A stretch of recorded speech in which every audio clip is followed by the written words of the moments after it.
Olá, irmãos, olá, amigos, que a graça e a paz do nosso Senhor e Salvador Jesus Cristo esteja no coração de cada um de vocês. Eu sou o pastor Edson Gonçalves e eu quero em nome da Igreja Evangélica Cristo para as Nações, filial do Rio de Janeiro, desejar a você e a sua família um domingo abençoado na presença do Senhor. E nós vamos continuar as nossas leituras comentadas dos textos do Pentateuco ou da Torá, como é conhecido ou como são conhecidos os 5 primeiros livros da Bíblia. E neste domingo nós vamos fazer a leitura comentada do texto de Êxodo, capítulo 21, até o capítulo de número 24. Nós vimos na semana passada que no capítulo 20, Deus entregou ao povo de Israel os 10 mandamentos, ou as 10 palavras, como é mais comumente conhecido o texto de Êxodo 20, as 10 palavras que Deus falou com a sua própria boca e o povo que estava ali no deserto, no Monte Sinai, pôde ouvir. Agora nós entramos no capítulo 21 e vamos ver algumas leis que são leis gerais. Nós poderíamos dizer que são leis civis e tem o objetivo de doutrinar o povo, um povo que era escravo e agora se tornou uma nação e precisaria ter algumas leis para que eles pudessem cumprir. No capítulo 21, no versículo 1, nós temos as leis sobre escravos. A escravidão naquela época era um tipo de serviço que deveria seguir certas regras de conduta pelo Senhor para ser justo com o escravo, ou como era também chamado, o servo. Podia até a pessoa ser vendida como escravo para pagar dívidas. Nós vemos aqui no versículo de número 7 que um homem poderia até vender a sua filha para ser escrava. Diz o texto: se um homem vender sua filha para ser escrava, esta não lhe sairá como saem os escravos.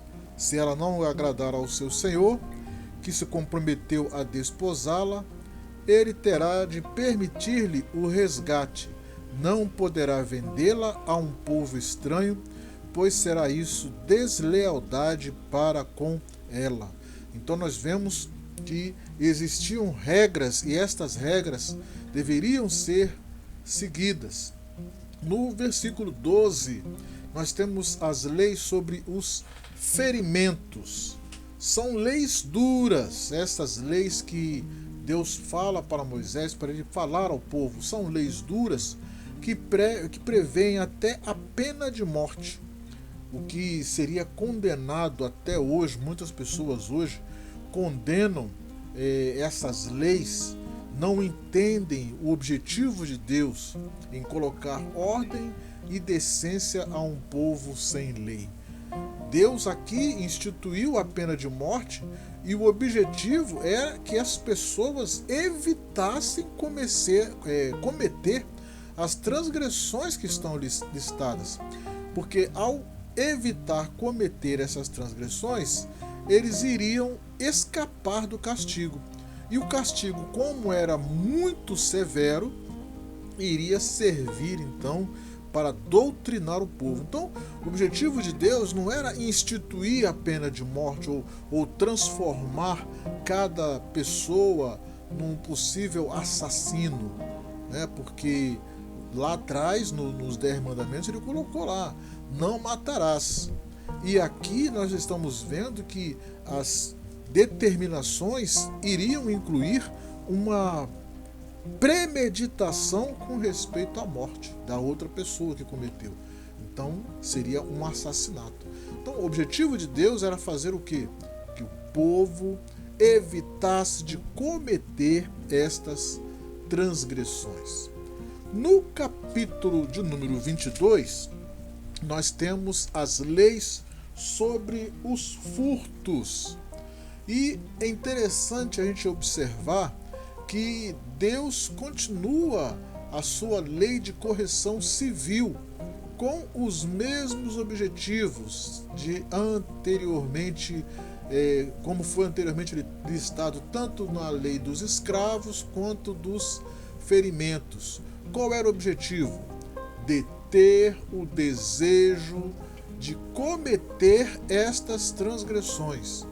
Muitas destas leis serviram de base para muitas constituições, tanto antigas como atuais, e porque elas são bastante plausíveis, embora possam parecer até estranhas aqui no nosso tempo, né? Então aqui nós temos também no versículo 5 as leis sobre prejuízo à propriedade alheia, as leis sobre a honestidade, leis sobre imoralidade, leis sobre obrigações civis e religiosas. Então são todas leis que iriam influenciar no dia a dia daquele povo que estava ali. Nós poderíamos até dizer que um povo que estava no deserto, em algum momento, falar sobre lei sobre escravo, né? Poxa, seria até algo absurdo, mas está tudo bem aqui, nós estamos livres do Egito, não temos mais essa obrigação de nos preocupar com a escravidão, e agora nós temos aqui uma lei sobre escravos, né? Uma lei sobre furto, né? Nós estamos aqui no deserto, a pessoa vai furtar e vai fugir para onde? Mas era o objetivo de Deus fazer com que o povo tomasse conhecimento destas leis, para quando chegasse na terra prometida, eles pudessem aplicar estas leis, já era de conhecimento deles. No capítulo 23, nós temos, por incrível que possa parecer, leis sobre notícias falsas. Então hoje nós temos aí as famosas fake news, que tanto trabalho tem dado aos nossos legisladores. Pois é, na Bíblia nós encontramos no capítulo 23 uma lei que Deus fala sobre notícias falsas e testemunhas maldosas. Então, e outra coisa também, olha só como é atual isso aqui.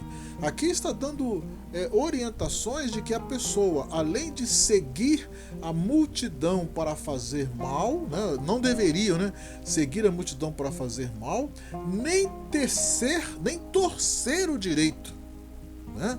É uma lei muito atual, está aqui no versículo 2, olha: não seguirás a multidão para fazeres mal, nem deporás numa demanda, inclinando-te para a maioria para torcer o direito. Então isso aqui é algo que nos faz pensar nos últimos acontecimentos até aqui no nosso país. No versículo 10, nós temos as leis sobre os sábados e as festas religiosas. Eu gosto sempre de lembrar que as festas religiosas do povo de Israel não eram festas do povo, eram festas de Deus. Deus instituiu essas festas para que pudesse ser celebrado um momento que ele estaria se encontrando com o povo. Então são leis de descanso da terra no 7º ano, leis de descanso do trabalho no 7º dia, leis das festas religiosas que foram implantadas na saída do Egito. Então nós temos ali a Páscoa, pães ázimos, né? E aqui encontra também a lei da colheita e a lei das primícias, além de outras leis que são colocadas aqui. No versículo de número 20, nós temos a lei da conquista.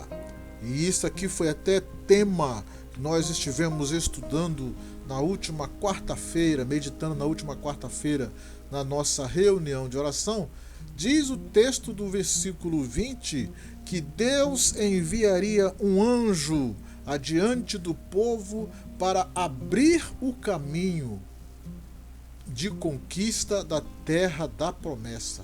Mas teria o povo algumas obrigações. Primeiro, ouvir a voz daquele anjo, guardar-se diante dele, ou seja, se portar de forma correta, não se rebelar contra este anjo, pois não haveria perdão. E aí nós até falamos, né? Não tem como esse anjo ser um anjo qualquer.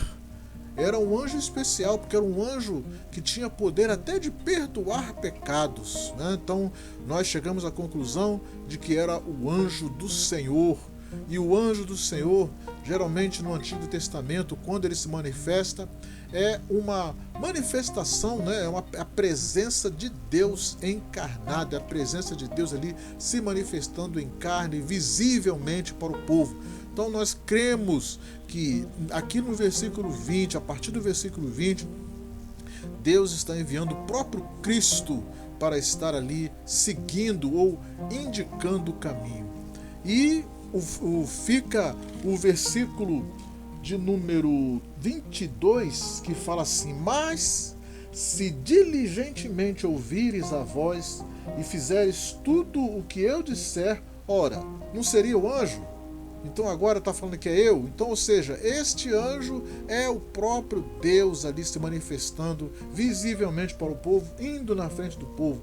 E aí continua o versículo: se fizeres tudo o que eu disser, então serei inimigo dos teus inimigos e adversário dos teus adversários.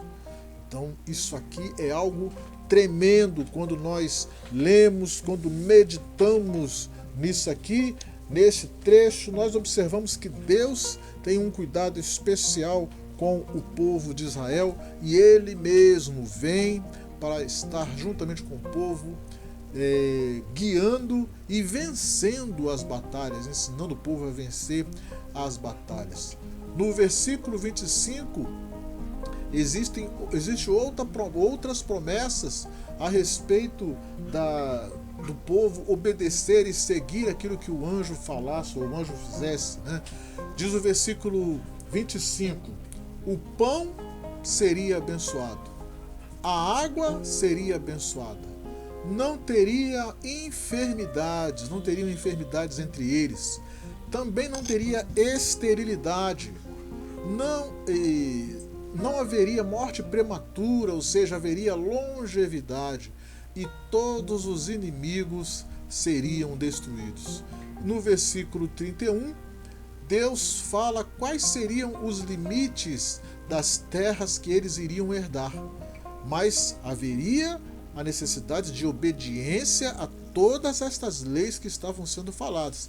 E aí, uma das coisas que ele fala é que eles não poderiam fazer alianças com os moradores da terra, nem seguir os seus deuses, porque todos eles deveriam ser destruídos. E quando nós olhamos no versículo 31 e vemos quais seriam os limites que Deus colocou, e vemos hoje qual é o limite da terra que Israel ocupa, nós vemos que Israel perdeu muito, né? Que os limites aqui, diz o versículo 31, porém os teus limites desde o mar vermelho, ou seja, lá no Egito, até o mar dos filisteus, que é o mar Mediterrâneo, e desde o deserto, que seria o deserto ali da Arábia, logo após a passagem do Mar Vermelho, quando eles entraram naquele deserto onde está ali o Monte Sinai e aquelas terras ali onde eles ficaram peregrinando durante 40 anos. Então, desde o deserto até o Eufrates. E o Eufrates vai lá em cima, lá perto do Iraque, ali onde supostamente teria ficado a terra da Babilônia. Então, olha só o tamanho da terra que Israel iria receber se fosse obediente. Como não foi obediente, hoje nós temos ali toda esta terra dominada por inimigos de Israel, e Israel numa faixa bem pequenininha, né? Então, Isso aí é uma prova de que Deus exige obediência para cumprir as suas promessas. E no capítulo 24, nós temos aqui a ratificação da aliança. E esse trecho, quando nós lemos, dá a entender que parece ser um complemento do capítulo 19, pois fala do momento que Deus falou as palavras, ou seja, aquelas 10 palavras, e foi selada a aliança de purificação do povo, depois dos 3 dias, e ali eles foram feitos propriedade exclusiva de Deus e uma nação de sacerdotes.